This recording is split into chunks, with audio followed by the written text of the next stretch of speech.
Does that get you pumped up or I love what? it. I did see field hockey in that montage, and you have yet to give me a field hockey yay or nay, so I'm putting that on your assignment plate. I'm holding it in my pocket for the right moment. All right. Now let's begin with everyone's favorite quarterback, Teddy Bridgewater.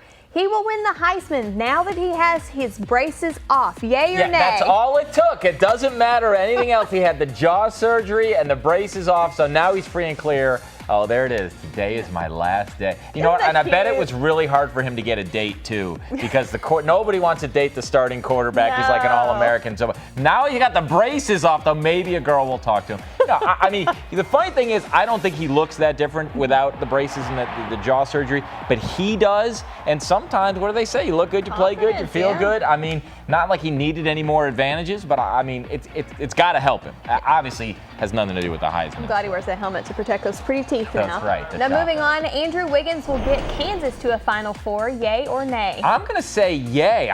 Look, I'm going to believe the hype about Wiggins. I've just heard too many people. I thought he was a little bit diva-like with the way he waited and waited and waited. But the fact is, you know, when you look back at the decision, it kind of makes sense on a few levels. And it's not just Wiggins, though. They have a 5-star center coming in, and they have the best shooter in high school basketball who played in the KDF game. So I think, and they got Perry Ellis and some other guys coming back. I think, I'm not saying they're going to win a title, but I think a Final Four is very realistic for Kansas. If I were that good at basketball, I might be a diva too. Gorgie missing the NBA draft combine will hurt his draft stock or chances. Yay or nay? Nay. A lot of the guys who are projected top 20 aren't even working out. They go to the combine just to do the interviews and some of the just height measurements. So it's the borderline guys who've got to be there, like a Peyton Siva and Archie Goodwin, who need to play to impress the scouts. I think Gorgie has shown enough. I have not seen a projection yet that doesn't have him in the top 20. So I think most of those top 20 guys, the only exception, interestingly, is Shabazz Muhammad. Yes. He's working out with all of them, which I respect so much. You know why?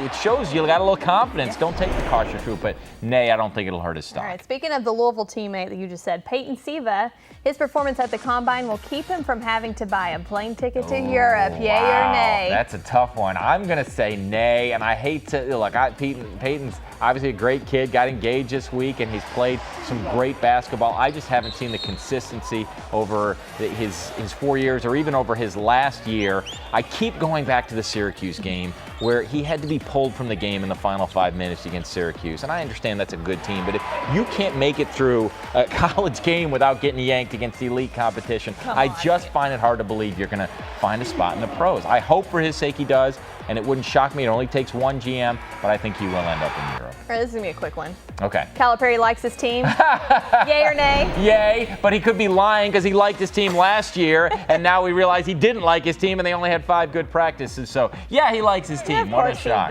What a shock. Maybe this year we'll get that magic wand. All right, Orb will win the Preakness and is a strong contender to bring home the Triple Crown. Yay or nay? I'm going to say nay. I'm betting against Orb. I think there's so much desire to have a Triple Crown horse that people are just jumping. Like, he's a great horse, and he's looked great in training, but I think there are some golden sense in departing to me, and it's my lucky day. My Derby picker, I think, is still running around the track in Churchill, but I think there's enough challengers. At the one post, only one winner from there since 1961. There's all these little things. I like Orb a lot, and this is not a knock against him. I put him in my top 2, but I would rather bet against him than bet on him. If you give me the field or Orb, I'll take the field. You're such a Triple Crown Debbie Downer. I know. I really am. I'm really rooting for it. Everyone is. And finally, you will be first in line when tickets go on sale tomorrow for December's Justin Timberlake concert at the Yum Center. Yay or nay? As long as I got my suit and tie, nay. I am not a concert guy. They're overpriced.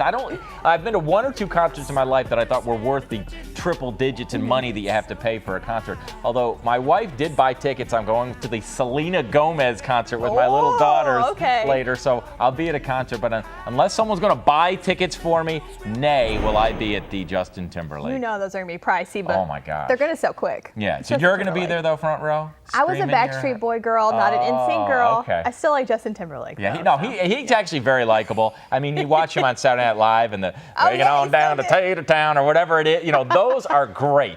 And I'm sure it'd be a good concert. But to me, as an economics major, it's cost benefit. I just don't see how you get the money. You watch the whole thing on a big screen anyway. Well, thanks, Lachlan. My pleasure.